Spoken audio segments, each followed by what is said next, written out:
ওম শান্তি। आज 6 ফেব্রুয়ারি 2026 প্রাতঃ মুরলি।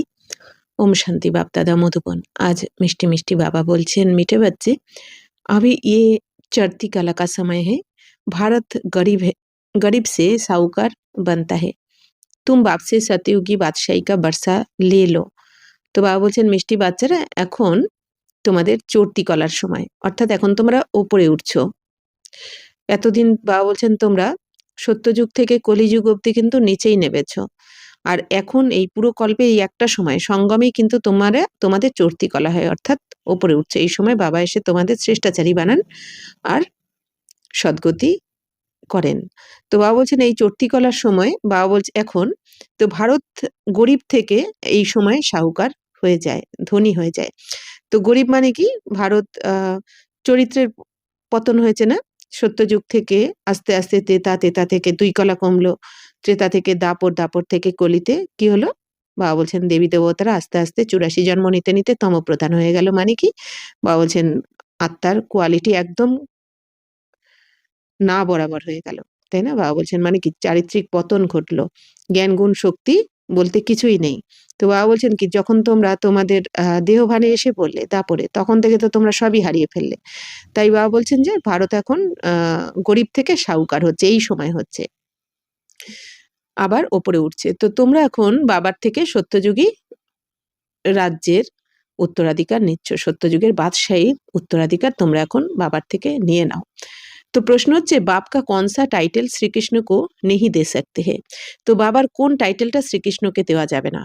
উত্তর হচ্ছে বাপ হে গরিব নিবাস। তো বাবা তো গরিবের ভগবান, দীননাথ, এই জন্য বাবাকে বলা হয়। তো শ্রীকৃষ্ণ কো ऐसे नहीं कहेंगे, কিন্তু শ্রীকৃষ্ণকে তো গরিব নিবাস বলা যাবে না, গরিবের ভগবান বলা হবে না।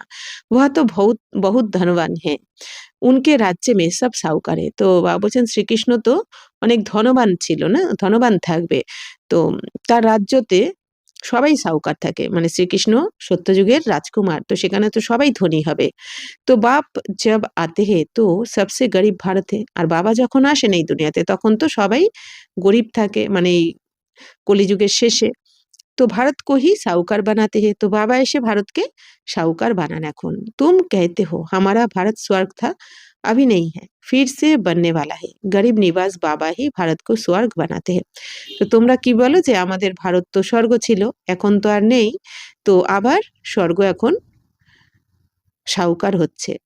স্বর্গ আগে কি বলা হয়, শাস্ত্রতে বলা হয় ভারতকে সোনার চড়ুই পাখি, তো কত ধনী ছিল না, কিন্তু এখন আস্তে আস্তে বাবা কি বলেন যে গরিব হয়ে গেছে। তো এখন আবার তোমরা বাবার কাছে পড়াশোনা করে রাজযোগ শিখে তোমাদের যেহেতু চড়তি কলা হচ্ছে, তো ভারত আবার সেই আগের মতো সাহুকার হয়ে ওঠে বা স্বর্গ স্থাপন হচ্ছে ভারতে এখন। তো মুরলির প্রথমে গীত বেজেছে আখির वह दिन आया आज। तो ओम शांति। मीठे मीठे रूहानी बच्चों ने ये गीत सुना, जैसे आत्मा गुप्त है और शरीर प्रत्यक्ष है। তো এই যে গানটা বেজেছে যে সেই দিনটা আবার ফিরে এসেছে। তো মিষ্টি মিষ্টি আত্মিক বাচ্চারা এই গান শুনেছে। তো যেরকম আত্মা গুপ্ত, মানে আত্মাকে তো দেখা যায় না, তেমনি বাবা বলছেন আবার শরীর আবার প্রত্যক্ষ, শরীরকে তো দেখা যায়। तो आत्मा इन आंखों से देखने में नहीं आती है, ইনকগনিটো है। বাবা বলছেন আত্মাকে তো এই চোখ দিয়ে দেখা যায় না, চর্মচক্ষু দিয়ে, তো আত্মা হচ্ছে গুপ্ত, অশরীরী। है जरूर इस शरीर से ढकी हुई है, इसीलिए कहा जाता है आत्मा गुप्त है। आत्मा खुद कहती है मैं निराकार हूँ, यहाँ साकार में আকার গুপ্ত বানি হো। তো বাবা বলছেন আত্মা রয়েছে তো অবশ্যই, আত্মার তো অস্তিত্ব রয়েছে, কিন্তু এই শরীর দিয়ে ঢাকা থাকে, অর্থাৎ দেখা যায় না আত্মাকে, তাই না? শরীরের এই প্রকৃতির মাঝখানে আত্মা নিবাস করে এই শরীরের দ্বারা পার্ট প্লে করে। তো আত্মা গুপ্ত রূপে থাকে, আত্মাকে এই 2 চোখ দিয়ে কিন্তু দেখা যায় না, কিন্তু দিব্য বুদ্ধির দ্বারা অনুভব করা যায়। তো আত্মা নিজেও কি বলে যে আমি তো নিরাকার, হ্যাঁ, আত্মার তো নিরাকারী রূপ। তো এখানে আমি সাকারে এসে গুপ্ত হয়েছি, মানে সাকার শরীরে প্রবেশ করে আমি গুপ্ত রয়েছি। তো আত্মাও কি নিরাকারী দুনিয়া হে। তো আত্মাদের দুনিয়া কোনটা? নিরাকারী দুনিয়া, পরম ধাম। উসমে তো গুপ্ত কি বাত নেই। তো বাবা বলছেন ওখানে তো আর গুপ্ত এই ব্যাপার থাকে না। গুপ্ত মানে কি, এই শরীরে যেহেতু আত্মা প্রবেশ করে পার্ট প্লে করছে, তো আত্মাকে তো দেখা যায় না। তো পরমপিতা পরমাত্মা ভি वहां रहते हैं। তো পরমপিতা পরমাত্মাও বাবা বলছেন যে ওখানে থাকে, মানে নিরাকারী ধামে, পরম ধামে থাকেন। তো উनको कहा जाता है सुप्रीम। তো শিব বাবাকে কি বলা হয়? পরমপিতা পরমাত্মাকে পরমাত্মা, সুপ্রিম সোল। উঁচতে উঁচ আত্মা, তো উঁচু থেকে উঁচু হচ্ছেন শিব বাবা, পরমপিতা পরমাত্মা। পরেতে পরে रहने वाला परम आत्मा, তো ওপর, সব থেকে ওপরে পরমপিতা পরমাত্মা আমাদের ওপরে থাকেন। तो सब থেকে পরম মানে শ্রেষ্ঠ, বাবার উপরে আর কেউ নেই। তো বাপ कहते हैं जैसे तुम गुप्त हो मुझे भी गुप्त आना पड़े। তো বাবা বলছেন তোমরা যেমন গুপ্ত তো আমাকেও তো গুপ্ত রূপেই আসতে হয়। मैं गर्भ जेल में आता नहीं हूँ, मेरा नाम एक ही शिव चला आता है। বাবা বলছেন আমি তো গর্ভ জেলে আসি না। বাবা বলছেন তোমরা যেমন গর্ভ জেলে আসো, মানে তোমরা যেমন গর্ভে জন্মাও এই জন্য তোমাদের মৃত্যু হয়, হ্যাঁ, শরীরের। কিন্তু বাবা বলছেন বাবা তো অজন্মা, অশরীরী। বাবা এই জন্য অন্যের শরীরে প্রবেশ করে আমাদের জ্ঞান শোনান। তো मैं इस तन में आता हूँ तो मैं तो भी मेरा নাম নেহি বদলতা है। বাবা বলছেন আমি তো এই শরীরে প্রবেশ করে, মানে ব্রহ্মা বাবার শরীরে প্রবেশ করে আমি তোমাদের জ্ঞান শোনাই, কিন্তু তবুও শিব বাবা কি বলেন আমার নাম বদলায় না। মানে শিব বাবার আত্মার নাম হচ্ছে শিব। আমাদের যেরকম নামটা শরীরের পরে আমাদের শরীরের নাম হয়, আত্মার নাম আত্মাই, কিন্তু শিব বাবার শরীর নেই, কিন্তু শিব বাবার নামই হচ্ছে শিব। তো বাবা বলছেন বাবার এই আত্মার নাম কখনো বদলায় না, মানে শিবই নাম থাকে আসল নাম। ইনকি আত্মা কা जो শরীর है इनका नाम बदलता है। বাবা বলছেন এনার আত্মার যে শরীর, মানে ব্রহ্মা বাবার আত্মার যে শরীর, তো সেই শরীরের নাম বদল হয় প্রতি জন্মে। তো মুঝে তো শিব হি कहते हैं सब आत्माओं का बाप। তো বাবা বলছেন আমাকে তো শিবই বলা হয়, সমস্ত আত্মার পিতা। তো তুম আত্মায়ে इस शरीर में गुप्त हो। তো বাবা বলছেন তোমরা হচ্ছে এই শরীরে গুপ্ত রূপে রয়েছো। इस शरीर द्वारा कर्म करती हो, এই শরীরের দ্বারাই আত্মা কর্ম করছে। তো मैं भी गुप्त हूँ। তো বাবা বলছেন আমিও গুপ্ত, শিব বাবা বলছেন। তো শরীর দ্বারা আমরা আত্মারা কর্ম করছি, মানে শরীরকে ইউজ করছি আমরা আত্মারা।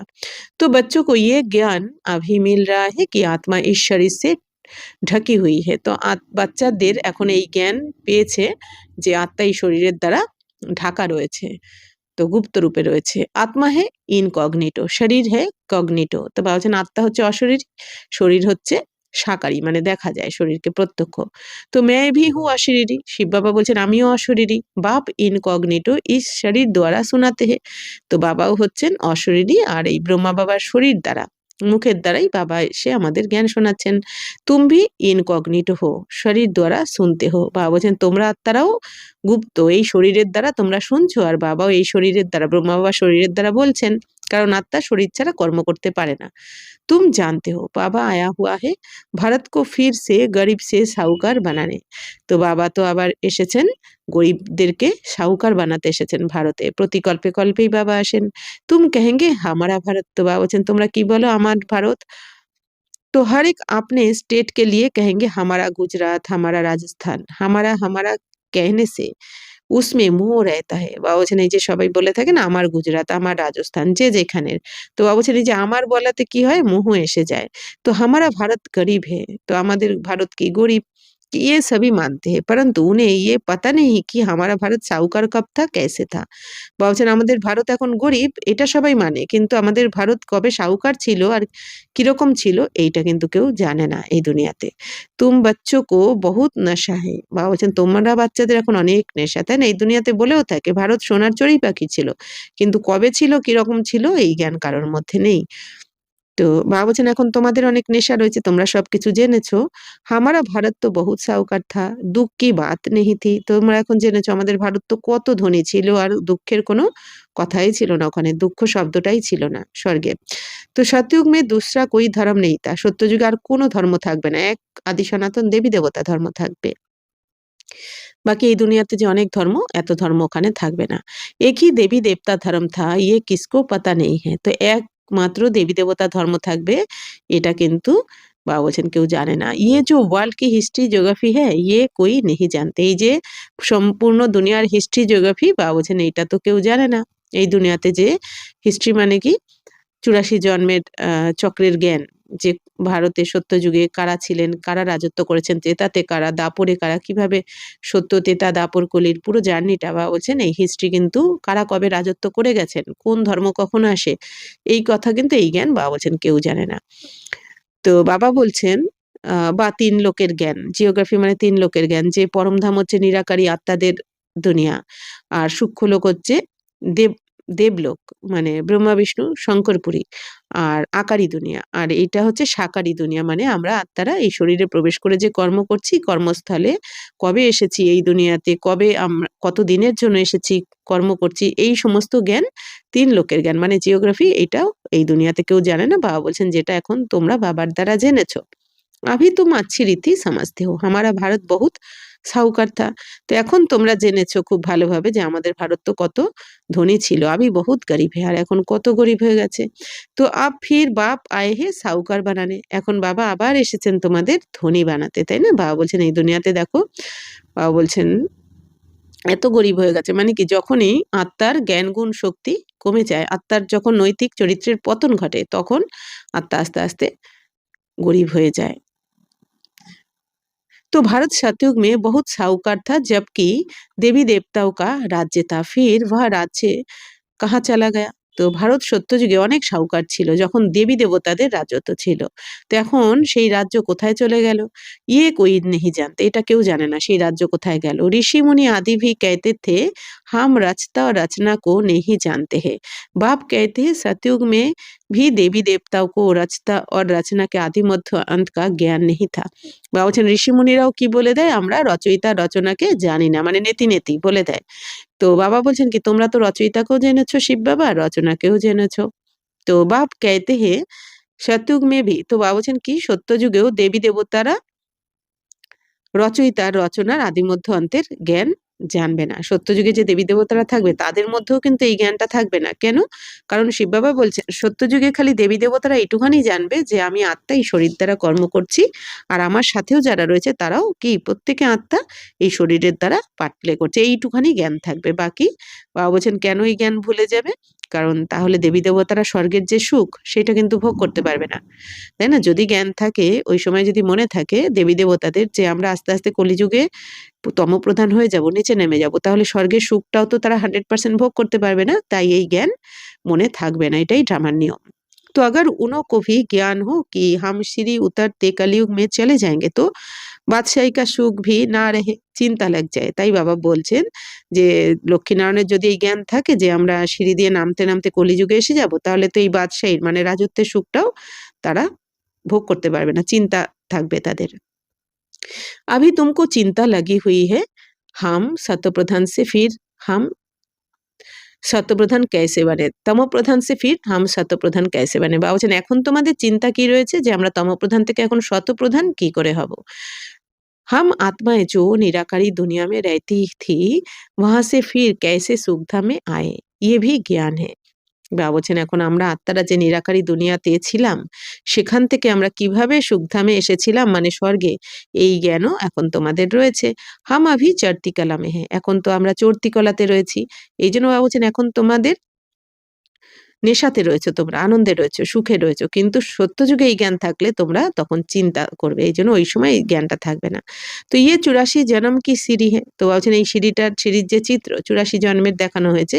তো ড্রামা অনুসার हर एक एक्टर नंबर भर अपने अपने समय पर एक आकर पाठ बजाएंगे। বা বলছেন ড্রামা অনুযায়ী প্রত্যেক অ্যাক্টর যে যার নাম্বার অনুযায়ী যে যার সময় এই দুনিয়াতে এসে পার্ট প্লে করবে। অর্থাৎ যেই আত্মা যত পবিত্র হয়ে এখন এই যে বিনাশের সময় প্রত্যেক আত্মারা যে আমরা পুরুষার্থ করছি বা যারা সাজা পেয়ে পবিত্র হবে, যারা আমরা শ্রীমতে চলে পবিত্র হচ্ছি আর বাকি যারা শ্রীমতে চলবে না বা বাবাকে পাবে না তারা যে সাজা পেয়ে পবিত্র হবে। তো এই পবিত্রতার আধারে যে যত পার্সেন্ট পবিত্রতা ধারণ করে এই যে পরমধামে যাবে এখন ফিরবে, তো পবিত্রতার আধারে যে যত পার্সেন্ট পবিত্র 100% পবিত্র আত্মা আগে সবার প্রথমে নামবে সত্যযুগে, তারপর 99% পবিত্র আত্মা নামবে।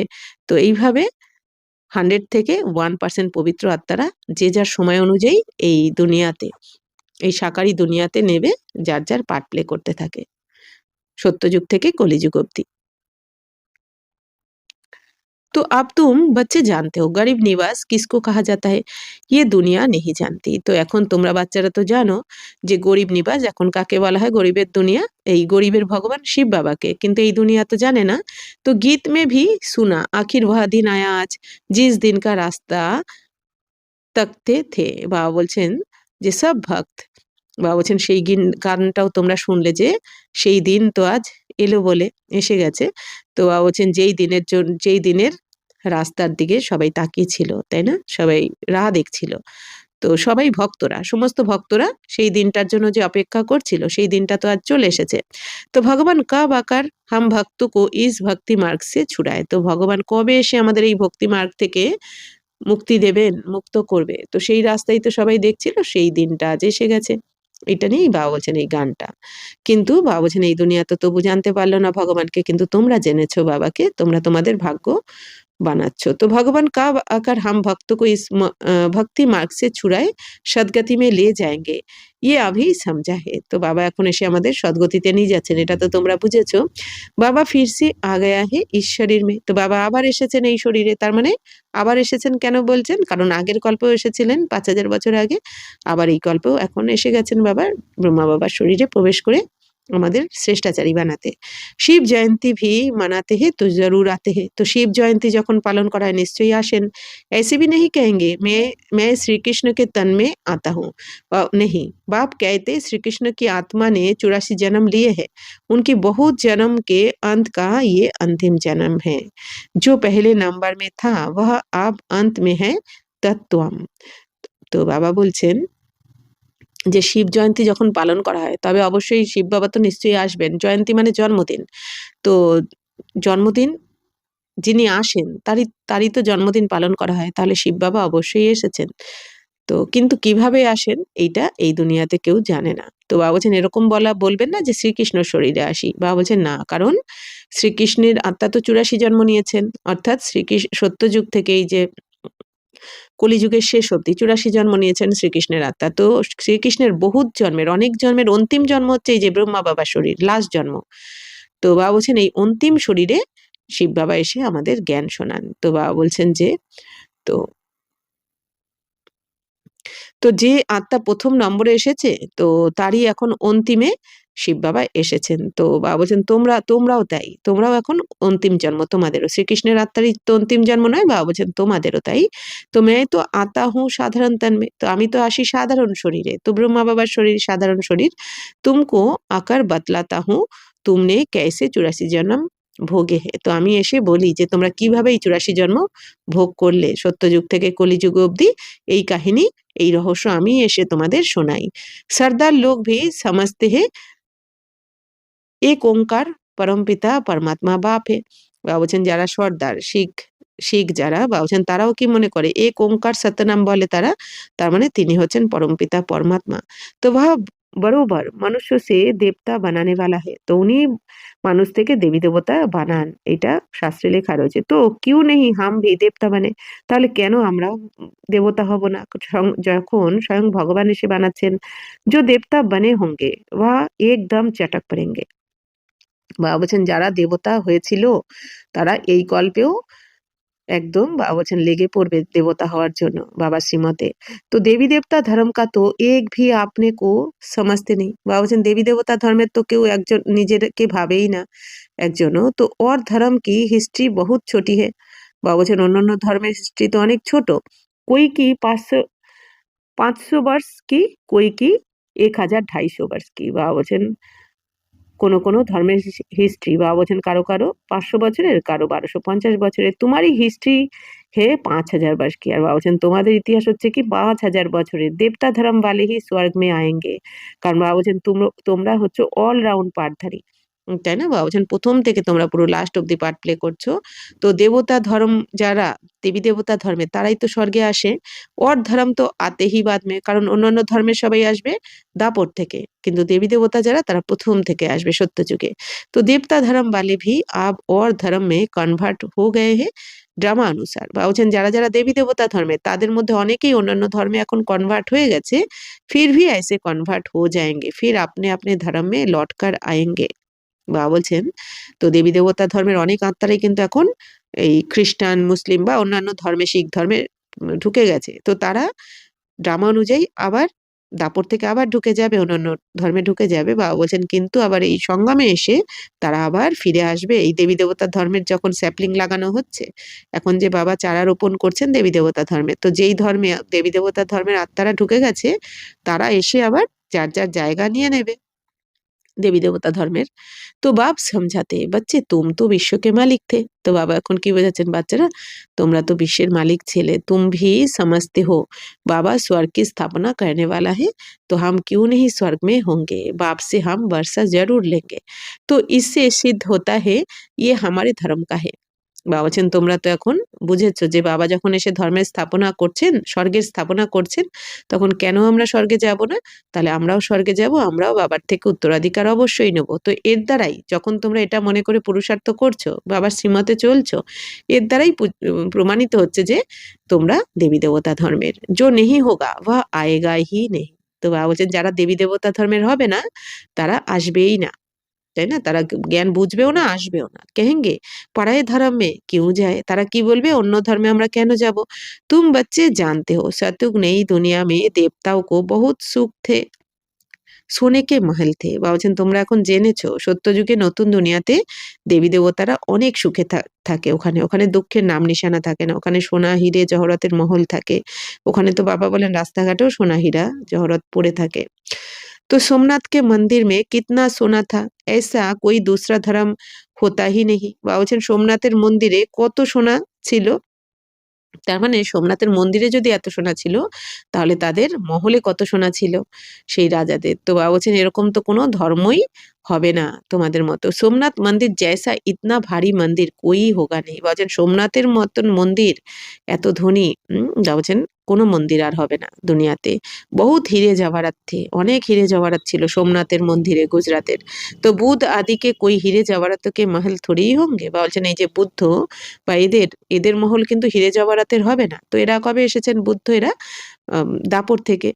তো বাবা বলছেন কিন্তু এদের মহলেই এত সোনা হিরে জওয়ারাত হবে না যা সোমনাথেরও মন্দিরেও থাকবে। তো বাবা বলছেন যে সোমনাথের মন্দির তো যে লুট করা হয়েছে মোহাম্মদ গজনবী 17 বার লুট করেছেন উটে করে এসে বা বলছেন একটা দুটো উট নয় অনেক উট নিয়ে এসে 17 বার লুট করে নিয়ে গেছেন এত ছিল তার মন্দিরে। তো শুধু সোমনাথের মন্দিরই লুট হবে না বাবা বলেছেন আরো আরো তোমরা যে আরো সবাই রাজা থাকবে দাপরে তো অনেক মন্দিরই লুট করা হবে কিন্তু বিশেষ করে বাবা বলছেন সোমনাথের মন্দির সব থেকে বেশি সোনা হিরে জওয়ারাত ছিল। तो तुम बच्चों को जिस बाप ने इतना ऊंच बनाए हैं उनकी तुमने कितनी इज्जत রাখি হে। তো বাবা বলছেন তোমরা বাচ্চাদের যে বাবা এত উঁচু থেকে উঁচু বানিয়েছেন তো তোমরা সেই বাবার কত সম্মান রেখেছো ইজ্জত রাখি जाती है না তো সম্মান তো করা হয়। তো समझते हैं अच्छा कर्म करके गए हैं তো কেন বোঝা যায় যে অনেক ভালো কর্ম করে গেছে তাই না। तो अभी तुम जानते हो सबसे अच्छे कर्म पतित पावन বাপ ই করকে যাতে। তো সব থেকে ভালো কর্ম তোমরা জেনে গেছো যে পতিত পাবন শিব বাবাই করেন মানে কি আমাদেরকে পতিত থেকে পবিত্র বানান ভ্রষ্টাচারী থেকে শ্রেষ্ঠাচারী বানান কে স্বয়ং ভগবান নরক থেকে আমাদের স্বর্গবাসী বানান। তো সব থেকে এটা তো ভালো কর্ম তাই না। এই জন্য বাবা বলছেন কি তোমরাও দাপর থেকে হিরে জহরতের মন্দির বানাবে আর হীরের শিবলিঙ্গ এই যে সোমনাথের মন্দিরে রাজা বিক্রমাদিত্য বানিয়েছিলেন হিরে দিয়ে শিবলিঙ্গ বা কোহিনূর হিরে দিয়ে আর বাবা বলছেন কি তোমরাও বানাবে ধরি রাজা যারা থাকবে দাপরে তারাও বানাবে। তো বাবা বলছেন तो तुम्हारी आत्मा कहती है सबसे उत्तम से उत्तम सेवा बेहद का बाप आकर करते हैं। তো তোমরা আত্মারা কি বলো সব থেকে শ্রেষ্ঠ সেবা কে করেন অসীম জগতের বাবা এসেই করেন তাই না কারণ পতিতকে পবিত্র বানানো এই কাজ তো এই দুনিয়াতে কেউ করতে পারেনি। তো বাবাই এই একমাত্র পতিত থেকে পবিত্র বানিয়ে মানুষ থেকে দেবী দেবতা করার কাজ এটা বাবা করতে পারেন বাবা ছাড়া কেউ পারেন না। হামকো রং সে রাও বেগার সে প্রিন্স বানা দিতে হে বাবা বলছেন আমাদের ভিখারি থেকে রাজা তাই না আর भिखारी থেকে রাজা বা ভিখারি থেকে রাজকুমার বাবাই এসে বানান जो भारत को स्वर्ग बनाते हैं उनकी अभी इज्जत कोई नहीं रखते। তো তো যিনি এসে ভারতকে স্বর্গ বানান তার ইজ্জত তো এখন কেউ রাখছে না রাখে না তুম জানতে হো উঁচতে উঁচ মন্দির গায়া হুয়া হে জিসকো লুট গয়ে। তো তোমরা এখন জানো যে উঁচু থেকে যে উঁচু মন্দিরের গায়ন রয়েছে তো যাকে লুট করা হয়েছে সোমনাথের মন্দির तो लक्ष्मी नारायण के मंदिर को कभी कोई ने लूटा नहीं है। বাবা বলছেন লক্ষ্মী নারায়ণের মন্দিরকে কেউ লুট করবে না, কিন্তু সোমনাথের মন্দিরকে লুট করা হয়েছে প্রথমেই। तो सोमनाथ के मंदिर को लूटा है। भक्ति मार्ग में भी बहुत धनवान होते हैं। तो রাজাও में भी নাম্বারবার হতে हैं না। তো বাবা বলছেন যে ভক্তি মার্গে কি তোমরা ভক্তি মার্গেও অনেক ধনবান ছিলে, তাহলে সত্যযুগ ত্রেতা যুগে কত ধনবান ছিলে। तो राजाओं में भी नंबरवार होते, तो রাজাদের মধ্যেও তো নাম্বার অনুযায়ী হয়, তাই না? तो जो ऊंच मर्तबे वाले होते हैं तो छोटे मर्तबे वाले उन्हों की इज्जत रखते। বাবা বলছেন যারা উঁচুর থেকে উঁচু সম্মানীয় হয় তাদেরকে যারা তার থেকে কম পদের হয়, মানে ছোটখাটো, তো বাবা বলছেন তারা অনেক সম্মান দেয় যারা উঁচু পদে থাকেন। তো দরবার দরবার মে ভি নাম্বারবার बैठते हैं, তো দরবারেও নাম্বার অনুযায়ী তো বসানো হয়। বাবা তো অনুভবী হ্যাঁ না, তো ব্রহ্মা বাবাও তো অনেক অনুভবী, তাই না? তার যেহেতু ব্রহ্মা বাবার অনেক রাজরাজাদের সাথে ওঠা বসা ছিল। ইহা কি দরবার হে পতিত রাজাও কি, বাবা বলছেন এখানের দরবার তো পতিত রাজাদের দরবার হয়। পাবন রাজাও কি দরবার कैसे होगी, তো বাবা বলছেন পতিত রাজাদের দরবারেও যদি এরকম হয়, তো বাবা বলছেন তাহলে পাবন রাজা মানে স্বর্গে ওখানের দরবার কিরকম হবে। जबकि उन्हों के पास इतना धन है तो उन्हों के घर भी इतने अच्छे होंगे, তো বাবা বলছেন ওখানে সবার কাছে এত ধন দৌলত থাকবে তাহলে তাদের ঘরেও কত তাদের ঘর মহল কত সুন্দর হবে, কত ভালো হবে। अभी तुम जानते हो बाप हमको पढ़ा रहे हैं স্বর্গের স্থাপনা করা रहे हैं, তো এখন তোমরা জেনেছো বাবা এসে আমাদের পড়াচ্ছেন স্বর্গের স্থাপনা করাচ্ছেন, মানে এই রাজযোগের জ্ঞানের দ্বারাই কিন্তু স্বর্গের স্থাপনা হচ্ছে। हम महारानी महाराजा स्वर्ग के बनते हैं, फिर हम गिरते गिरते भक्त बनेंगे, तो पहले पहले शिव बाबा के पुजारी बनेंगे। তো তোমরা এখন জানো যে আমরা মহারাজা মহারানী হচ্ছি এখন স্বর্গের। তারপর সত্যযুগ থেকে আবার নিচে নামতে নামতে পার্ট প্লে করতে করতে আত্মা নিচে নামবে জন্ম মৃত্যুর চক্রে আস্তে আস্তে। তখন বাবা বলছেন তোমরা যখন নিচে নেমে ভক্ত হয়ে যাবে আবার দাপর থেকে, তখন সবার প্রথমে শিব বাবারই পুজো করবে তোমরা, তো তোমরাই পূজারি হবে প্রথমে। जिसने स्वर्ग का मालिक बनाया उनकी ही पूजा करेंगे, তো যিনি তো স্বর্গের মালিক বানিয়েছেন তোমাদের তারই পূজা সবার প্রথমে করা হবে। তো প্রথমে শিবের পূজা হবে 500 বছর অব্যভিচারী দাপরে, তারপর কৃষ্ণের পূজা, তো রাধা কৃষ্ণ, তারপর লক্ষ্মী নারায়ণ, এইভাবে তারপর রাম সীতার এইভাবে পুজো হবে আস্তে আস্তে দাপরে। तो अभी भारत कितना गरीब है, जो जमीन 500 रुपए में ली थी उसकी वैल्यू आज 5,000 से भी अधिक हो गई है। তো বাবা বলছেন যে জায়গা 500 টাকাতেও নেওয়া নিতে তোমরা আগে, তো তার ভ্যালু এখন 5,000 এই 5,000 টাকা হয়ে গেছে, 5,000 টাকারও বেশি। তো এটা তো বাবা সাকার মূল্যই, কিন্তু এখন তো 5,000 তো কোনো ব্যাপারই নেই, এখন তো লাখ লাখ টাকা, তাই না? সেটাই। তো ये सब है आर्टिफिशियल दाम, বাবা বলছেন এগুলো সব आर्टिफिशियल, তাই না? तो নকল। তো वहाँ तो धरती का मूल्य होता नहीं, जिसको जितना चाहिए ले लेবে। বাবা বলছেন স্বর্গে তো এই বাবা বলছেন জমির কোনো মূল্যই থাকবে না, ওখানে যার যত ইচ্ছা তোমরা, বাবা কি বলেন এক একটা মূল্যতে যে তোমাদের তো খনি থাকবে, সোনা হিরে জওহরাতের খনি থেকে নিতে থাকবে, আর যত ইচ্ছা যার যেখানে যত ইচ্ছা তোমরা জায়গা জমি নিয়ে বানাতে থাকবে। এই জন্য ওখানে জনসংখ্যা কম অথচ জায়গা জমি অনেক বেশি অঢেলে। এই জন্য বাবা কি বলেন ওখানে 2 তলা 3 তলা কিন্তু মহল হবে না, 1 তলাই হবে, কিন্তু বাবা বলছেন অনেক বড় বড় হবে মহল সোনা হিরে জহরতের। তো যেহেতু মূল্য থাকবে না, বাবা বলছেন এই জন্য যার যত ইচ্ছা নিয়ে বানাতে থাকবে তোমরা। ঢের কি ঢের জমিন পড়ি হোগি, বাবা বলছেন অনেক জমিন পড়েই থাকবে ওখানে। মিঠি নদিও পর তোমারে মহল হোঙ্গে, তো মিষ্টি নদীর জলের নদীর ধারে, মানে মিষ্টি জলের নদীর ধারে তোমাদের মহল হবে। যমুনা নদীর তীরে বাবা বলেন না, তো মনুষ্য বহুত থোড়ে হোঙ্গে, তো ওখানে তো অনেক কম মানুষ থাকবে, এই জন্য সুখ শান্তি অপার। প্রকৃতি দাসী হোগি, তো প্রকৃতিও দাসী হবে। কেন অল্প এখন এই দুনিয়াতে এত কোটি কোটি জনসংখ্যা, তো ওখানে আর এখন বাবার কাছে পড়াশোনা করে এত কম সংখ্যক পবিত্র হবে, তো তারাই ওখানে গিয়ে রাজত্ব করবে। এখন তো পবিত্রতার নাম শুনেই অনেকে নানা রকম বলতে থাকে, এখানে আসলেই পবিত্র হতে হয়, কি করে দুনিয়া চলবে, কিন্তু এটা জানা নেই যে পবিত্র দুনিয়া আসছে, সত্যযুগ মানে পবিত্র দুনিয়া, তো সেখানে যেতে গেলে তো পবিত্র থাকতেই হবে। তো এই জন্য বাবা বলছেন কি এখন এই জ্ঞান মার্গে তো সবাই চলতে পারে না, তাই না? পবিত্র হতে হয় যেহেতু, তো যে যে কজন পবিত্র হবে তারাই যাবে। এই জন্য বাবা বলছেন কি অনেক কম জনসংখ্যা থাকবে ওখানে। প্রকৃতিও দাসী হবে তোমাদের ওখানে। ফল ফুল বহুত আচ্ছে মিলতে রহতে। বাবা বলছেন ফল ফুল খুব ভালো একদম বাবা কি বলেন ফার্স্ট ক্লাস থাকবে সবকিছু। अभी तो कितनी मेहनत करनी पड़ती है तो भी अन्न नहीं मिलता। এখন কত পরিশ্রম করেও বাবা বলছেন অন্ন পাওয়া যায় না। আর এখন তো সবই ভেজাল। তো মানুষও বহুত ভুক প্যাস में मरते हैं। আর এখন বাবা বলছেন কি কত মানুষ হ্যাঁ খিদের জ্বালায় बाबा बोलছেন मारा जाए तो गीत सुनने से तुम्हारे रोमांच खड़े हो जाने चाहिए। তো বাবা বলছেন এই যে গানটা শুনলে যে সেই দিন আখির व दिन आया आज সেই দিন তো এসে গেছে যেই দিনের জন্য আমরা অপেক্ষা করছিলাম। তাহলে তোমাদের তো এখন বাবা বলছেন গায়ের লোম খাড়া হয়ে যাওয়া উচিত নেশাতে আনন্দে যে বাবা এসে গেছেন যার জন্য আমরা ২৫০০ বছর ধরে ডেকেছি অপেক্ষা করেছি তো তিনি এসেছেন এখন আমাদের নিতে। तो बाप को गरीब निवास कहते हैं। तो बाबा के কি বলা হয় গরিবের ভগবান। गरीब निवास का अर्थ समझा ना? তো বাবা বলছেন গরিব নিবাসের অর্থ তো বুঝেছো কিসকো সাহুকার বানাতে हैं? বলছেন কাদের সাহুকার বানান তাহলে? গরিবের ভগবান এসে কাদের সাহুকার বানান? জরুর जहाँ आएगा उनको সাহুকার বানায়েগা না? তো বাবা বলছেন তাহলে যেখানে এসেছেন সেখানকার সবাইকেই তো সাহুকার বানাবেন। তো ভারতে এসেছেন বাবা তো ভারতের সবাইকে বাবা এখন সাহুকার বানাচ্ছেন। तुम बच्चे जानते हो हमको पावन से पतित बनने में ৫০০০ वर्ष लगते हैं। তো বাবা বলছেন তোমরা বাচ্চারা জানো যে তোমরা পবিত্র থেকে পতিত হতে তোমাদের সময় লাগে ৫০০০ বছর। আর পবিত্র থেকে পতিত হতে সময় লাগে ৫০০০ বছর। আর পতিত থেকে পবিত্র হতে ১ সেকেন্ডে বাবা বলছেন হয়ে যাও তোমরা। ১ সেকেন্ড কেন? কারণ আ পতিত হতে লেগেছে ৫০০০ বছর। আর সেই তুলনায় আমাদের এক জন্মেই আমরা পবিত্র হয়ে এখন স্বর্গে চলে যাচ্ছি। তো সেই হিসেবে বাবা বলছেন কি ১ সেকেন্ডেই পবিত্র হয়ে যাচ্ছ। তো अभी फिर फट से বাবা পতিত সে পাবন বানাতে हैं। তো আর এখন বাবা ১ সেকেন্ডেই তোমাদের পতিত থেকে পবিত্র বানাচ্ছেন। এইজন্য বাবাকে বলা হয় জাদুকর। তো উঁচতে উঁচ বানাতে हैं। ১ সেকেন্ড में জীবন মুক্তি মিল जाती है। তো উঁচুর থেকে উঁচু বানাচ্ছেন বাবা তোমাদের এখন ১ সেকেন্ডেই জীবন মুক্তি পেয়ে যাও তোমরা মানে স্বর্গে চলে যাও। कहते हैं बाबा हम आपका हूँ। তো তোমরা কি বলো বাবা আমি তো তোমার।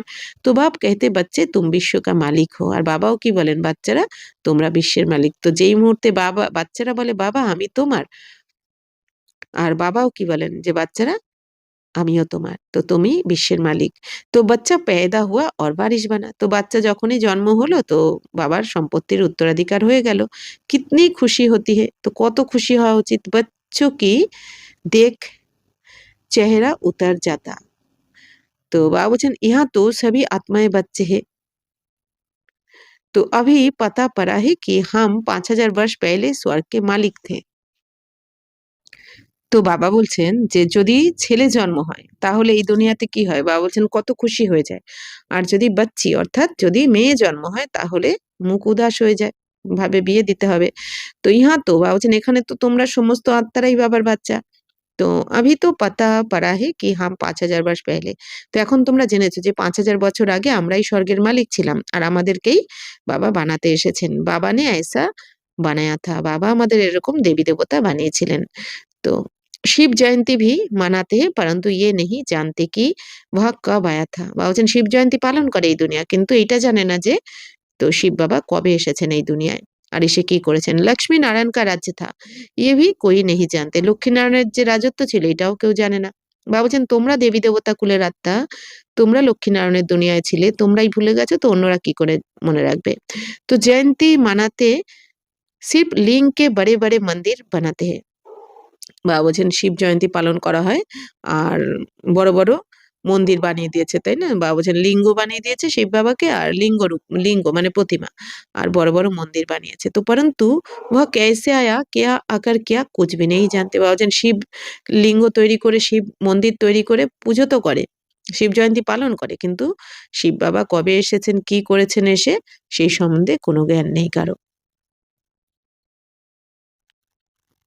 তো इसको कहा जाता है ব্লাইন্ড ফেথ অন্ধশ্রদ্ধা। বা বলছেন একেই বলা হয় অন্ধবিশ্বাস বা অন্ধশ্রদ্ধা অর্থাৎ না জেনেই পুজো করা। उनको ये पता ही नहीं कि हमारा धर्म कौन सा है कब স্থাপন हुआ। বা বলছেন তারা এটা জানে না যে আমাদের কোন ধর্ম ছিল আর কবে স্থাপন হয়েছিল কে এই ধর্মের স্থাপনা করেছেন কিছুই জানা নেই। और धर्म वालों को पता है बुध कब आया तिथि तारीख भी है। বা বলছেন দেখো বাচ্চারা নিজের ধর্মের কারো স্মরণে নেই। এদিকে শিবলিঙ্গের বানিয়ে পুজো করছে। নিজের ধর্মকে জানে না, নিজেদেরকে হিন্দু বলে দেয়। অথচ বুদ্ধ কবে এসেছেন, বৌদ্ধ ধর্ম, খ্রিস্টান ধর্ম এগুলো সম্বন্ধে জ্ঞান রয়েছে কিন্তু নিজের ধর্মের সম্বন্ধে জানা নেই। তো শিব বাবা কি, লক্ষ্মী নারায়ণ কি, কোই তিথি তারিখ নেই। তো শিব বাবার কোনো তিথি তারিখ নেই যে শিব বাবা কবে কোন সময় এসেছেন, আর লক্ষ্মী নারায়ণেরও তো তিথি তারিখ নেই, কেউ জানে না এই দুনিয়াতে, তাই না? তো 111 থেকে সত্যযুগের যে রাজত্ব করেছেন লক্ষ্মীনারায়ণ এটাও কেউ জানে না। আর সঙ্গমে কবে বাবা এসেছেন এটাও কেউ জানে না। বাকি দাপর থেকে যে এই ইব্রাহিম বা যীশু খ্রিস্ট, বুদ্ধ কবে এসেছেন এইটার তিথি তারিখ সবার কাছে রয়েছে। তাই বাবা বলছেন যে तो 5000 वर्ष की बात को लाखों वर्ष लिख दिया है। तो 5000 বছরের কথাকে লাখ লাখ বছর বানিয়ে দিয়েছে না জানার কারণে। লাখো वर्ष की बात किसको याद आ सकेगी?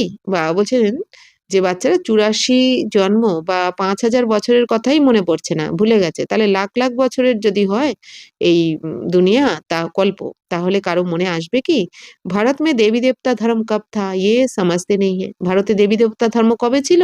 এটাও কেউ বোঝে না, জানে না। লাখো वर्ष के हिसाब से तो भारत की आबादी सबसे बड़ी होनी चाहिए। বা বলছেন যদি লাখ লাখ বছর হতো তাহলে তো ভারতে এখন পা রাখার জায়গা থাকতো না। তো বাবা বলছেন যে 84 জন্ম নিয়েছো তোমরা। 5000 বছরেই এখন বাবা বলছেন দেখো সব চারদিকে কত জনসংখ্যা বেড়ে গেছে। আ বাবা বলছেন ১০০ বছর আগেও কত কম ছিল। আর এখন 850-900 কোটি মানুষ এই দুনিয়াতে হয়ে গেছে। এইজন্য এই জমি জায়গা উম পুকুর বোঝাই করে তারপর জঙ্গল কেটে বাবা বলছেন কি বাগান-টাগান উড়িয়ে দিয়ে চাষের জমিগুলো তো বাবা বলছেন কি ফ্ল্যাট বানিয়ে দেওয়া হচ্ছে। কেন? কারণ কি? এত জনসংখ্যা বাড়ছে এইজন্য। তো এটা বাবা বলছেন যে যদি লাখ লাখ বছরের হতো তাহলে জনসংখ্যা কোথায় যেত এখানে? তো বাবা বলছেন এগুলো সব কি? বাবা বলছেন পাথর বুদ্ধি সবাই বোঝে না। তো ভারত কি জমিন থি जमीन भी सबसे बड़ी होनी चाहिए। तो ভারতের জমিও কি সবথেকে বড় হওয়া চাই। তো लाखों वर्ष में कितने मनुष्य पैदा होते बेशुमार मनुष्य हो जाए বা বলছেন যদি লাখ লাখ বছর হতো তাহলে তো অগণিত মানুষ হয়ে যেত। इतने तो है नहीं और ही कमती हो गए हैं। বাবা বলছেন এত তো নয়। তো ये सब बातें बाप बैठ समझाते हैं। তো বাবা বলছেন লাখ লাখ বছর নয় 5000 বছরের কথা এই সমস্ত কথা বাবা এসে বোঝাচ্ছেন। मनुष्य सुनते हैं तो कहते हैं ये बातें तो कभी नहीं सुनी, না कोई শাস্ত্র में पढ़ी, ये ওয়ান্ডারফুল বাতে है। তো মানুষ এসে এই জ্ঞান শুনলে কি বলে? যে এই কথা তো কখনো শোনা যায় না। এই জ্ঞান তো কোনো শাস্ত্রতেও নেই। তো অনেক ওয়ান্ডারফুল জ্ঞান এই জ্ঞান, তাই না? তো হ্যাঁ, অনেকে এই সেন্টারে এসে বলে এই কথা। যেটা কোনো শাস্ত্রে আমরা তো পড়িনি। অনেক ওয়ান্ডারফুল। তো अभी तुम बच्चों की बुद्धि में सारे चक्र की नॉलेज है। তো এখন তোমরা বাচ্চাদের বুদ্ধিতে সমগ্র চক্রের জ্ঞান রয়েছে 84 চক্রের। तो ये बहुत जन्म के अंत में आप पतित आत्मा है जो सत्वप्रधान था सो आप तमोप्रधान है। फिर सत्वप्रधान बनना है। তো বাবা বলছেন যে তো অনেক জন্মের অন্তিম জন্মে ইনি হচ্ছেন পতিত আত্মা মানে ব্রহ্মা বাবার কথা বলা হচ্ছে। তো যিনি সত্যপ্রধান ছিলেন, এখন ইনি তমপ্রধান হয়ে গেছেন, আবার সত্যপ্রধান হচ্ছেন। তো বাবা বলছেন তোমরাও তাই, তোমরাও সত্যপ্রধান এসেছিলে, এখন তমপ্রধান হয়েছো, আবার সত্যপ্রধান হতে হবে। तो तुम आत्माओं को अब शिक्षा मिल रही है। आत्मा कानों द्वारा सुनती है तो शरीर झूलता है। क्योंकि आत्मा सुनती है ना, तो বাবা বলছেন আত্মা তো কান দিয়ে শুনছে। তো বরাবর হাম আত্মায় 84 जन्म लेती है। তো বাবা বলছেন তোমরা আত্মারাই 84 জন্ম নিয়েছো। तो 84 जन्म में 84 माँ-बाप ज़रूर मिले होंगे, ये भी हिसाब है ना? बुद्धि में आता है, हम 84 जन्म लेते हैं, फिर कम जन्म वाले भी होंगे। তো বাবা বলছেন তোমাদের বুদ্ধিতে এখন এসে গেছে যে তোমরা 84 জন্মে 84 জন মা-বাবাও পেয়েছো। প্রতি জন্মে আলাদা, আলাদা মা-বাবা চেঞ্জ হয়েছে। তো শুধু মা-বাবা নয়, প্রতিটা রিলেশনে চেঞ্জ হয়েছে। তো বাবা বলছেন এই সমস্ত হিসাব রয়েছে। তো বুদ্ধিতে তো এসে গেছে এখন তোমাদের যে 84 জন্ম আমরা কিভাবে নিয়েছি। তো ऐसे थोड़े ही सब 84 जन्म लेंगे। তো বাবা বলছেন সবাই তো 84 জন্ম নেবে না। बाप बैठ समझाते हैं शास्त्र में क्या-क्या लिख दिया है। বাবা বলছেন শাস্ত্রতে তো অনেক কিছু লিখে দিয়েছে কিন্তু 84 জন্ম 84 লাখ জন্ম হয় না। 84 জন্ম আর 84 জন্ম কারা নেবে? যারা সত্যযুগের ১ম জন্মে আসবে। মানে ১ম ১৫০ বছরের মধ্যে, সত্যযুগের ১ম ১৫০ বছরের মধ্যে যারা পরমধাম থেকে যে আত্মা নামবে তো তাদেরই 84 জন্ম হবে। আর যে 150 বছর পর নামবে যে আত্মা পরমধাম থেকে সত্যযুগে, তার একটা জন্ম কম হয়ে যাবে। তো এইভাবে বাবা বলছেন কি, বা কেউ যদি ত্রেতাতে নামে তাহলে তার 8টা জন্ম কম হয়ে যাবে। তো এইভাবে বাবা বলছেন তোমরা এখন এই হিসাবকে জেনেছো। तो तुम्हारे लिए तो फिर भी 84 जन्म कहते, मेरे लिए तो अनगिनत बेशुमार जन्म कह देते। বলছেন তোমাদের তো তবু 84 জন্ম বলে দেয়, আমার জন্য তো অগণিত বলে দেয়। হুম, জন্ম বলে দেয়। কান কান মে পাত্থর ভিত্তর মে ঠোক দিয়া হে। বাবা বলছেন আমাকে তো কোণে কোণে পাথরে, হ্যাঁ, নুড়িতে বাচ্চারা ঠুকে দিয়েছে। তো বাস জিধার দেখতা হুঁ তু হি তু। তো কি বলা হয় ভগবানের সম্বন্ধে, যেখানেই দেখি তুমিই তুমি। তো কৃষ্ণ হি কৃষ্ণ হে। তো কৃষ্ণকে যেহেতু ভগবান বলে দিয়েছে, তো কৃষ্ণই কৃষ্ণ। মথুরা বৃন্দাবন মে আইসে कहते रहते। তো মথুরা বৃন্দাবনেও কি বলে থাকে যে, হ্যাঁ, যেখানেই দেখি কৃষ্ণই কৃষ্ণ। কৃষ্ণ হি সর্বব্যাপী হে। কৃষ্ণই সর্বব্যাপী, মানে সবকিছুর মধ্যে রয়েছে। রাধে পন্থী वाले फिर कहेंगे राधे ही राधे, तुम भी राधे हम भी राधे। আর যারা রাধাকে যারা রাধার বেশি ভক্ত বা বলছেন, তারাও কি বলতে থাকে যে রাধে রাধে বলতে থাকে, তুমিও রাধা, হ্যাঁ, রাধে আমিও রাধে। তো এই কথাটার বাবা যুক্তি শিখেছেন যে আসলে এই যে সঙ্গমে আমরা সবাই বাবার প্রতি সম্পূর্ণ সমর্পণ হয়েছি, তাই না? এক বাবার দুসরা না কই, আমরা আমাদের তো এরকম বলে থাকি, ব্রহ্মা কুমার কুমারী আমরা বাবার বাচ্চারা, প্রিয় বাচ্চারা। তো আমরা এখন কি সবসময় উঠতে বসতে খেতে শুতে সবসময় কি বাবাই বাবা, তাই না? সবসময় আমরা কি বলি, বাবাই আমার সঙ্গী, বাবাই আমার সাথী, সবসময় বাবা আমাদের সাথে থাকেন, এরকমই তো আমরা বলি সবাই, তাই না?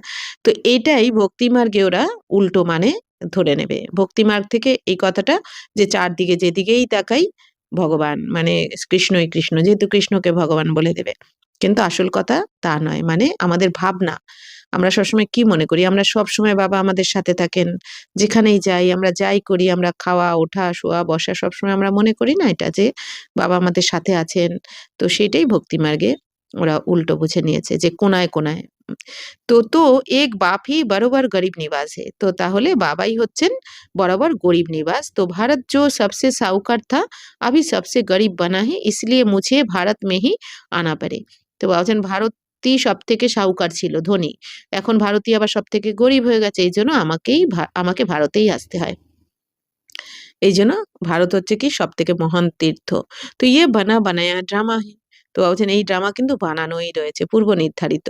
তো এখানে কোনো সিন কিন্তু চেঞ্জ হবে না। তো ইসমে জরা ভি ফর্ক নেহি হো সকতা। ড্রামা তো शूट हुआ वह हूबहू रिपीट होगा। इसमें कोई का भी इसमें पाई का भी फर्क नहीं हो सकता। तो ড্রামা কা ভি পাতা হোনা চাইয়ে। ড্রামা মানা ড্রামা। তো বাবা বলছেন এই যে ড্রামা, 5000 বছর ধরে যে ড্রামাটা বানানো রয়েছে, বাবা বলছেন এখানে কিন্তু 1 সেকেন্ডেরও কোনো তফাৎ হবে না। এই ড্রামাতে প্রতিটা সিন আমাদের প্রত্যেক পাঠধারী আত্মার সাথে যা কিছু হয়েছে, হচ্ছে আর হতে থাকবে, এইটা 5000 বছর পর পর হুবহু কিন্তু রিপিট হয়। যেভাবে এখন বিনাশ হবে, মানে প্রতি কল্পে যেভাবে বিনাশ হয়, এখনো কিন্তু হুবহু সেই দিন সেইভাবেই বিনাশটা হবে, তাই না? তো এরকম বাবা বলছেন কি এই ড্রামাতে 1 সেকেন্ডের পার্টও এদিক ওদিক হবে না। 1 সেকেন্ডের পার্টও কিন্তু চেঞ্জ হবে না, পাল্টানো যাবে না। এটা ভালো করে বাবা বলছেন কি তোমাদের বুঝতে হবে। তো ড্রামাটাকে ভালো করে যে বুঝে যাবে, সেই তো টেনশন ফ্রি হয়ে যায়। তো ওয়া होते हैं हद के ड्रामा, ये है बेहद का ड्रामा। তো এই দুনিয়াতে যে ড্রামা দেখো এটা তো বাবা বলছেন সীমিত জগতের, 2.5-3 ঘন্টার হয়। আর এই অসীম জগতের ড্রামা কতদিন ধরে চলে? 5000 বছর ধরে। इस बेहद के ड्रामा के आदि मध्य अंत को कोई नहीं जानते। তো এই অসীম জগতের ড্রামার আদি মধ্য অন্তের রহস্যকে কেউ জানে না। তো গরিব নিবাস নিরাকার ভগবান को ही मानेंगे, শ্রীকৃষ্ণ को नहीं मानेंगे। তো বাবা বলছেন যে গরিব নিবাস নিরাকার ভগবান কাকে মানবে? বাবা বলছেন যে শিব বাবাকেই মানা হবে, কিন্তু শ্রীকৃষ্ণকে নয়। তো শ্রীকৃষ্ণ তো ভগবান ধনবান, সতুগ কা প্রিন্স বানতে। তো শ্রীকৃষ্ণ তো বাবা বলছেন ধনবান ছিল, সত্যযুগের প্রথম প্রিন্স।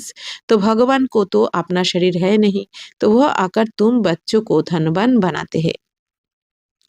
তো বাবা বলছেন যে শিব বাবার তো নিজের কোনো শরীর নেই, কারণ শিব বাবা অশরীরী, উনি তো জন্ম মৃত্যুর চক্রে আসেন না।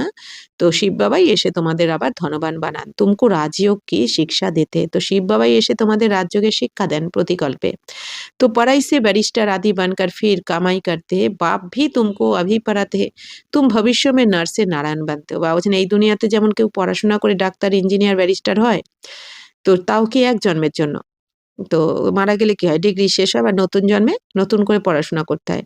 ঠিক সেরকমই বাবা বলছেন, বাবাও এসে এই যে তোমাদের এখন পড়াচ্ছেন সঙ্গমে, তো এই এখন তোমরা একটা জন্ম পড়ে 21 জন্ম তোমরা, বাবা বলছেন ভবিষ্যতে নর থেকে নারায়ণ হও, মানে দেবী দেবতা হও।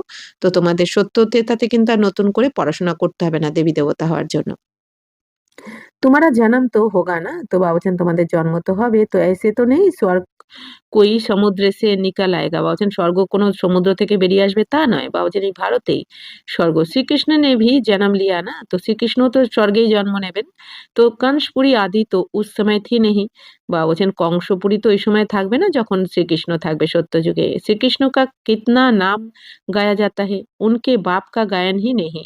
তো বাবা বলছেন শ্রীকৃষ্ণের কত নাম নাম রয়েছে, কিন্তু তার বাবার কিন্তু এত নাম নেই। শিব এই কৃষ্ণের বাবার কোনো নাম হয় না। তো বাবা বলছেন যে শ্রীকৃষ্ণ কোথায় থাকবে? সত্যযুগে। সত্যযুগ হচ্ছে নির্বিকারী দুনিয়া। তো ওখানে তো কংস থাকবেই না। কংসপুরী মানে কি? খারাপ। বিকারের দুনিয়া। বাবা বলছেন ওখানে তো বিকারও থাকবে না, কংস থাকবে না। মানে কংস মানে কি? হ্যাঁ, যার মধ্যে খারাপ কু রয়েছে। কু মানে খারাপ অংশ যার। তো বাবা বলছেন ওখানে তো খারাপ কিছু থাকবে না। তো শ্রীকৃষ্ণের নামও বাবা বলছেন যে শ্রীকৃষ্ণের যেমন অনেক নাম হয়, শ্রীকৃষ্ণের বাবার নাম থাকবে না। उनका बाप कहाँ है? जरूर श्री कृष्ण किसी का बच्चा होगा ना। श्री कृष्ण जब जन्म लेते हैं तब थोड़े बहुत पतित भी रहते हैं। বাবা বলছেন আজকে কি রহস্য বলছেন বাবা। বাবা বলছেন শ্রীকৃষ্ণ তো কারো বাচ্চা হবে, তো শ্রীকৃষ্ণের বাবা কোথায় থাকবে? তো শ্রীকৃষ্ণের যেমন আমরা দেখেছি না যে কৃষ্ণের জন্ম হয়েছে জেলে। জন্ম হওয়ার পর তাকে বাসুদেব নদী পার করে অন্য জায়গায় রেখে এসেছে। ঠিক সেরকমই। তো তার মানে কি? বাবা বলছেন যে যখন শ্রীকৃষ্ণের জন্ম হবে তখন অল্প কিছুজন, বাবা বলছেন পতিত কিন্তু থাকবে। जब वह बिल्कुल खत्म हो जाते तब वह गद्दी पर बैठते हैं। তো যখন সমস্ত বিকার সমাপ্ত হয়ে যাবে তখন শ্রীকৃষ্ণ কিন্তু গদিতে বসবেন, রাজগদিতে। অর্থাৎ এই দুনিয়াতেই কৃষ্ণের জন্ম হয়ে যাবে। তারপর যখন যখন কিছু সংখ্যক পতিত থাকবে, তো বাবা বলছেন যে তো যখন সম্পূর্ণ পতিত দুনিয়া সমাপ্ত হবে তখন শ্রীকৃষ্ণের গদিতে বসবে, রাজগদিতে বসবে, তখন থেকে 111 বাবা বলছেন লক্ষ্মীনারায়ণের দুনিয়া শুরু হবে। তো লক্ষ্মীনারায়ণ সেহি সম্বত শুরু হতা হয়। তো লক্ষ্মীনারায়ণের থেকেই কিন্তু এই সম্বত মানে 111 বাবা বলছেন নতুন যুগের সূচনা হবে। तुम पूरा हिसाब लिखते हो, बाबा বলছেন তোমরা তখন পুরো হিসাব লিখতে পারছো, তো লেখো। तो इनका राज्य इतना समय फिर इनका इतना समय तो मनुष्य समझेंगे, ये कल्प की आयु बड़ी हो नहीं सकती। বাবা বলছেন তাহলে তোমরা লেখো যে এনার রাজত্ব এই সময়, তো এই এনার রাজত্ব এত সময়, তাহলে সবাই বুঝতে পারবে। তো বাবা বলছেন কল্পের আয়ু কিন্তু বেশি হতে পারে না, মানে 5000 বছরই থাকবে। 5000 वर्ष का पूरा हिसाब है। तो बाबा বলছেন 5000 বছরের সম্পূর্ণ হিসাব। तो तुम बच्चों की बुद्धि में आता है ना, हम कल स्वर्ग के मालिक थे। তো এখন তোমরা বাচ্চাদের বুদ্ধিতে তো এসে গেছে যে আমরা কালকে স্বর্গের মালিক ছিলাম। बाप ने बनाया था तब तो उनकी हम शिव जयंती मना रहे हैं। তো বাবা তো আমাদের স্বর্গের মালিক বানিয়েছিলেন, তবেই তো আমরা শিব জয়ন্তী পালন করেছি দাপর থেকে।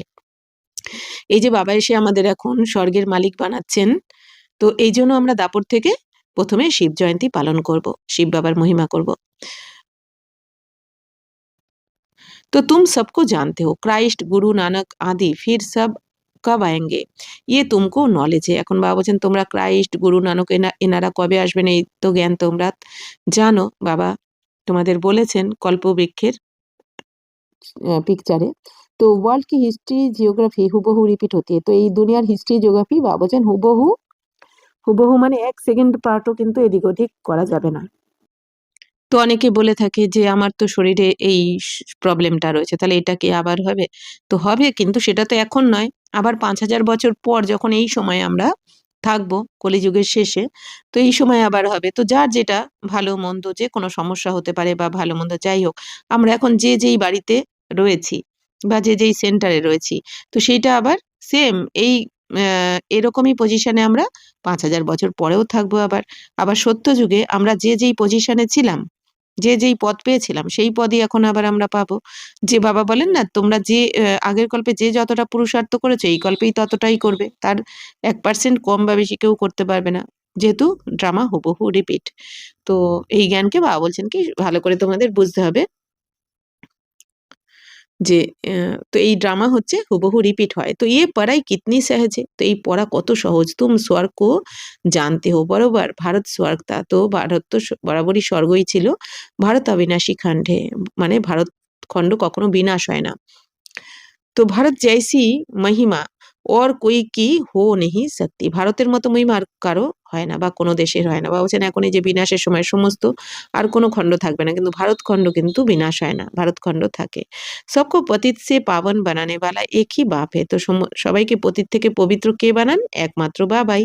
अच्छा मीठे मीठे सिकी लदे बच्चों प्रति मात पिता बाप दादा का याद प्यार और गुड मॉर्निंग। रूहानी बाप की रूहानी बच्चों को नमस्ते। हम रूहानी बच्चों की रूहानी बाप दादा को पदम गुना नमस्ते नमस्ते नमस्ते। थैंक यू बाबा, शुक्रिया। धारणा के लिए मुख्य सार, ड्रामा के आदि मध्य अंत का ज्ञान बुद्धि में रखते हुए सब चिंताएं छोड़ देनी है, एक सतप्रधान बनने की चिंता रखनी है। বা বলছেন বাচ্চারা ড্রামার আদি মধ্য অন্তের জ্ঞানকে বুদ্ধিতে রাখো তোমরা, কারণ এটা হুবহু রিপিট বাবা বারবার বলছেন। তো তো এই জ্ঞানকে বুদ্ধিতে রেখে বাবা বলছেন সমস্ত চিন্তা তোমরা ছেড়ে দাও, কারণ চিন্তা করে তো কিছু পরিবর্তন করা যাবে না, তাহলে লাভ কি? কোনো 1 সেকেন্ডের পার্টকেও আমরা বদলাতে পারবো না চিন্তা করে। এইজন্য বাবা বলছেন চিন্তা না করে প্রভু চিন্তন করো। বাবা যে জ্ঞান শোনাচ্ছেন আমাদের সেই জ্ঞানের চিন্তন করো। কি করে আমরা তমপ্রধান থেকে সতপ্রধান হব, কি করে আমরা শ্রেষ্ठाचारी হব, এই চিন্তন করো। तो गरीब निवास बाबा भारत को गरीब से साहूकार बनाने आया है, उनका पूरा पूरा मददगार बनना है। তো গরিব নিবাস বাবা ভারতকে এখন সাহুকার বানাচ্ছেন। তো তার বাবা বলছেন এইজন্য বাবাকে সহযোগ দিতে হবে, তোমাদের সম্পূর্ণ সহযোগী হতে হবে বাবার। কারণ যে যত আমরা সহযোগ দেব, অর্থাৎ স্বর্গ স্থাপনার জন্য বাবা কি বলেন, বাবা তো 1 সেকেন্ডেই বানাতে পারেন স্বর্গ। কিন্তু আমরা যদি বাবার কাজে সহযোগ দিই, সহযোগ দেওয়া মানে কি, আমরা বাবার শ্রীমতে যদি চলি সেটাই হচ্ছে সহযোগ দেওয়া। তো শ্রীমতে চলাটাই সহযোগ দেওয়া। তো আমরা যত সহযোগ দেবো সেই অনুযায়ী আমাদের ভাগ্য তৈরি হবে। কারণ ভগবানের কাজে সহযোগ দেওয়া এটাও অনেক অনেক বড় ভাগ্যের কথা। তো আপনি নেই দুনিয়া কো ইয়াদ কর সদা খুশি মে रहना है, তো নিজের নতুন দুনিয়াকে স্মরণে রেখে সব সময় খুশিতে থাকতে হবে তোমাদের। বরদান, दिल में सदा एक राम को बसा कर सच्ची सेवा करने वाले मायाजीत विजयी भवो। हनुमान की विशेषता दिखाते हैं कि वह सदा सेवाधारी महावीर था, इसलिए खुद नहीं जला लेकिन पूंछ द्वारा लंका জ্বালা দি। বা বলছেন হনুমানের বিশেষত্ব কি দেখানো হয়েছে, যে তো হনুমান তো সবসময় সেবাধারী, তো মহাবীর ছিলেন, তো এই জন্য নিজে জ্বলেনি, নিজের ক্ষতি হয়নি, কিন্তু নিজের লেজের দ্বারা লেজকে জ্বালিয়ে বাবা বলছেন লঙ্কা জ্বালিয়ে দিয়েছে। তো লেজকে জ্বালানো মানে কি, বাবা একটা মূল্যতে কি বলেছিলেন, যে হনুমানের লেজকে জ্বালিয়েছে মানে কি, আমিত্ব ভাবকে জ্বালাতে হবে। আমিত্ব ভাবকে জ্বালালে এই লঙ্কা জ্বলে যাবে। তো লঙ্কা মানে কি, এই যে এই দুনিয়া লঙ্কার মতো জ্বালা করে, মানে কি দুঃখ কষ্ট, লঙ্কার যেমন ঝাল জ্বালা করে না লাগলে, তেমনি এই দুনিয়াতেও কি একজন আরেকজনকে এমন দুঃখ দেয়, তো তখন জ্বালা করে লঙ্কার মতো। তো বাবা বলছেন কি, তো কিসের জন্য, সেই আমিত্ব ভাব অহংকার, তো একে জ্বালাতে হবে, তাহলে এই নরক মানে লঙ্কা भस्म हो जाए जले पुड़े। तो यहाँ भी जो सदा सेवादारी है वही माया के अधिकार को खत्म कर सकते। तो एखानेও বাবা বলছেন যারা প্রকৃত সেবাদারী বাচ্চা হবে, সদা সেবাদারী হবে, তারাই এই মায়ার অধিকারকেও সমাপ্ত করতে পারবে। তো जो सेवादारी नहीं वह माया के राज्य को जला नहीं सकता। আর যে সেবাদারী হবে না সে মায়া রাজ্যকে জ্বালাতে পারবে না। মানে কি সেবাদারী হবে না মানে কি, যে অহংকার থাকবে, আমি আমার ভাব যার মধ্যে থাকবে, সে মায়াকে তো সমাপ্ত করতে পারবে না। जो से तो हनुमान के दिल में सदा एक राम बसता था, तो बाप के सिवाय और कोई दिल में ना हो, अपने देह की स्मृति भी ना हो, तब मायाजीत विजयी बनेंगे। বলছেন হনুমানের হৃদয়ে যেমন এক রাম, রাম যেমন বুক ছিঁড়ে দেখিয়েছে না রাম সীতা, তো সেরকমই বাবা বলছেন তোমাদের হৃদয়ে যেন এক বাবা, দ্বিতীয় কেউ না থাকে। বাবা বলছেন যে তো নিজের দেহের স্মৃতিও যেন না থাকে, মানে দেহকেও ভুলে যাও। এক বাবা সবসময় নিরন্তর আমি আর বাবা যেন অটোমেটিক এই স্মৃতি থাকে, তবেই তোমরা মায়াজিত আর বিজয়ী হয়ে যাবে। কারণ যার সাথে বাবা থাকেন, বাবা কি বলছেন, তাকে কেউ কিছু করতে পারে না। স্লোগান, जैसे आत्मा और शरीर कंबाइंड है ऐसे आप बाप के साथ कंबाइंड रहो। বাবা বলছেন যেমন আত্মা শরীরের সাথে কম্বাইন্ড, সেরকমই তোমরাও বাবার সাথে কম্বাইন্ড থাকো। তো বাবাও কি বলেছেন, এই যে আত্মার সাথে শরীরের যে কম্বাইন্ড রূপ, তো এই কম্বাইন্ড রূপ কিন্তু আমাদের চারটে। যেরকম আমি আত্মা আর শরীর কম্বাইন্ড রয়েছি, অর্থাৎ আত্মা এমনভাবে শরীরের সাথে রয়েছে, তাই না, যে আমাদের এটা ন্যাচারাল হয়ে গেছে, ভাবতে হয় না। আর আমি আত্মা আর আমার কে বাবা, এক বাবা, এই দুটো হচ্ছে কম্বাইন্ড রূপ। আর ৩ নম্বর হচ্ছে কি আমি ব্রাহ্মণ সো ফরিস্তা, এটা ৩ নম্বর কম্বাইন্ড রূপ। আর ৪ নম্বর হচ্ছে কি আমি ফরিস্তা সো দেবতা, মানে লক্ষ্মীনারায়ণ, এই ৪টে কম্বাইন্ড রূপ। তো বাবা আজকে কি বলছেন, যে আমি আত্মা আর শরীর যেমন কম্বাইন্ড, সেরকমই আমি বাবার সাথে কম্বাইন্ড, বাবা বলছেন বাবার সাথে কম্বাইন্ড থাকো নিরন্তর। तो अव्यक्त इशारे एकता और विश्वास की विशेषता द्वारा सफलता संपन्न बनो। संगठन में हर एक की विशेषता को देखना, विशेषता ही ग्रहण करना और कमजोरियों को मिटाने का प्रयत्न करना, यही विधि है एकता का संगठन मजबूत करने की। বা বলছেন বাচ্চারা সংগঠনে তোমাদের প্রত্যেকের বিশেষত্বকে দেখো, গুণকে দেখো। বা বলছেন গুণকে গ্রহণ করো, কমজোরিকে ত্যাগ করো, অবগুণকে না দেখে গুণকে দেখে গুণটাকে গ্রহণ করো, তাহলেই কমজোরি বাবা বলছেন চলে যাবে। তো বাবা বলছেন একতার দ্বারা সংগঠনকে মজবুত করার বিধি হচ্ছে এটাই। যেরকম মাম্মা একবার কেউ একজন মাম্মাকে বলেছিলেন যে মাম্মা কোনো একজন দিদির বা কারোর সম্বন্ধে যে কোনো দোষের কথা, যে এর এই খারাপ, এর সম্বন্ধে কিছু বলার আছে। তো মাম্মা বলেছেন যে ঠিক আছে, বলেছেন আগে ওর 10টা গুণের কথা আগে বলো তুমি, তারপর অবগুণটাও শুনবো। যেটা খারাপ তুমি দোষ দেখাতে এসেছো, তার আগে ওর গুণও তো কিছু আছে, তো 10টা আগে গুণের কথা বলো। তো সেই দিদি, তো যার সম্বন্ধে বলতে এসেছে, তার যখন একটা একটা করে গুণের কথা বলছে, তারপর বলার পরে 10টা গুণের পয়েন্ট বলার পরে তখন মাম্মা বলছেন এবার বলো কি বলতে এসছিলে। তখন বলছে মাম্মা কিছু নয়। তার মানে কি অটোমেটিক চেঞ্জ হয়ে গেল, মানে কি নিজেই যখন দেখলো তাই তো ওর মধ্যে এত গুণও তো রয়েছে, তখন অবগুণটা আপনি আপ উনি আর বলতেই পারলো না। তো বাবাও কি বলছেন, গুণ দেখো, তাহলে অবগুণটা আপনি আপ সমাপ্ত হয়ে যাবে। तो जैसे आप सबका उठना बोलना चलना एक जैसा है, या सबकी एक जैसी बातें, एक ही गति, एक ही रीति, एक ही नीति है, ऐसे ही সংস্কার ভি সমান দিখাই দে। বা বলছেন বাচ্চারা যেরকম তোমাদের সবার ওঠা বলা চলাফেরা তোমাদের তো একরকম এখন, তাই না? তো যেরকম বাবা বলছেন যে তোমাদের সবার যেমন এক ধরনের কথাবার্তা, তোমাদের গতিবিধিও একরকম, তোমাদের রীতি নিয়ম কানুন একরকম, এখানে ব্রহ্মাকুমার ব্রহ্মাকুমারী জীবনে তোমাদের নীতিও একরকম, সংস্কারও বাবা বলছেন যেন সমান দেখা যায়। সবার সবার তোমাদের সবার সংস্কার যেন এরকম এক সমান হয়। भिन्नता होते भी एक दो में विश्वास रख सबके विचारों को सत्कार दो, यही एकता का आधार है। বাবা বলছেন ভিন্নতা থাকা সত্ত্বেও, বাবা বলছেন দেখো বাচ্চারা, আলাদা আলাদা আত্মা এক একজনের পার্ট আলাদা, তো ভিন্নতা সংস্কার থাকা সত্ত্বেও বাবা বলছেন তোমরা একজন আরেকজনকে বিশ্বাস রাখো, নিজের নিজের প্রতি বা অন্যের প্রতি বিশ্বাস রাখো। আর সবার প্রতি বাবা বলছেন এই সবার বিচারকে সৎকার দাও। তো এটাই হচ্ছে একতা থাকার, একসঙ্গে থাকার আধার। আচ্ছা, ওম শান্তি।